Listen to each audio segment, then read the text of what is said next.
Bonsoir. Les Seychelles et l'Inde ont signé un accord ouvrant la voie à la réalisation d'un projet de logement abordable sur l'île Aurore. L'accord a été signé entre le secrétaire d'État chargé des terres, du logement et des infrastructures, Joseph François, et le directeur général de la société indienne NBCC India, Pradeep Sharma. Dans le cadre de ce projet, NBCC India construira 1008 unités de logement pour un coût estimé à 75 millions de dollars.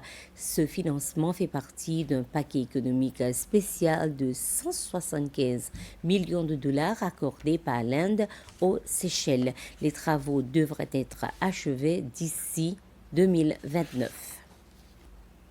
L'ancien président Revel Ramkalawan a déclaré respecter la décision rendue par la Cour constitutionnelle qui a jugé inconstitutionnel le 10e amendement de la Constitution élargissant les pouvoirs de force de défense des Seychelles. S'exprimant lors d'une conférence de presse tenue ce matin au siège du parti l'Union démocratique seychellois LDS à Pont-Vert, M. Ramkalawan a toutefois estimé que cette décision pourrait entraîner des conséquences juridiques importantes. Au cours de cette même conférence de presse, l'ancien chef de l'État est également revenu sur le rapport de la commission d'enquête chargée d'examiner le projet de développement hôtelier sur l'île d'Assomption. La commission d'enquête présidée par la juge Mathilda Tommy Wood avait été instituée par le président Patrick Hermini afin d'examiner les circonstances entourant le projet de développement hôtelier envisagé sur l'île d'Assomption, notamment le processus décisionnel, les négociations et les responsabilités des différentes parties impliquées. Son rapport a été remis au chef de l'État le 12 juin dernier.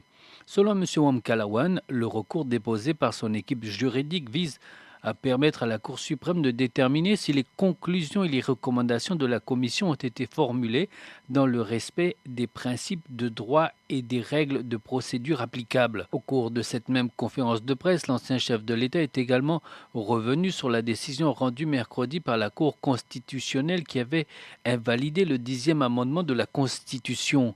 Tout en affirmant respecter le jugement de la Cour, M. Ramkalawan estimait que cette décision pourrait avoir des répercussions sur d'autres textes de loi adoptés ces dernières années. Le 10e amendement modifiait les dispositions constitutionnelles relatives aux forces de défense des Seychelles. La Cour constitutionnelle a toutefois jugé que la procédure suivie pour son approbation ne respectait pas les exigences de la Constitution. Le Land Marine Limited affirme avoir déjà réglé ses factures impayées auprès de la Public Utilities Corporation PUC qui datait de mars 2017 à décembre 2021.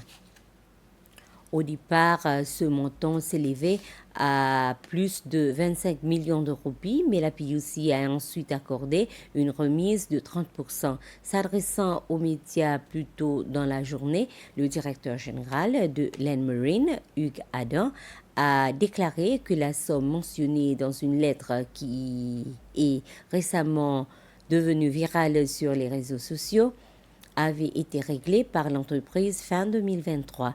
M. Adam a précisé que ces arriérés n'étaient pas imputables à Land Marine, mais plutôt à la PUC qui avait omis de facturer à l'entreprise la consommation d'électricité supplémentaire par suite de l'installation de ces nouveaux générateurs. De son côté, la PUC a déclaré que cette affaire constituait un cas exceptionnel. L'accord conclu tenait compte des circonstances particulières liées au retard prolongé de la facturation résultant d'une erreur administrative dans les procédures de la PUC. Ainsi s'achève ce flash d'information. Merci de votre aimable attention. Bonsoir.